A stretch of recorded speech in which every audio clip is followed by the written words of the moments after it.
نبی صلی اللہ علیہ وسلم کا طریقہ یہ تھا کہ جب بھی نیا چاند طلوع ہوتا، نیا مہینہ شروع ہوتا، تو آپ دعا کیا کرتے تھے، اللہم اہلہ علینا بالامن والایمان والسلامت والاسلام ربی وربک اللہ۔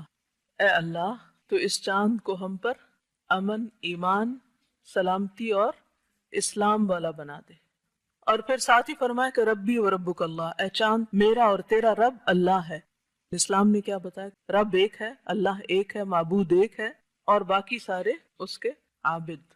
آپ صلی اللہ علیہ وسلم یہ بھی فرمایا کرتے تھے، ہلال رشد و خیر، رشد یعنی ہدایت اور خیر یعنی بھلائی، یعنی ہدایت اور بھلائی والا چاند ہوئیے۔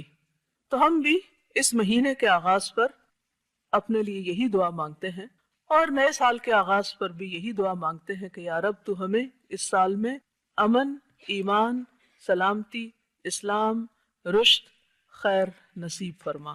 ہم اپنے لیے بھی یہی مانگتے ہیں اور باقی سب کے لیے بھی۔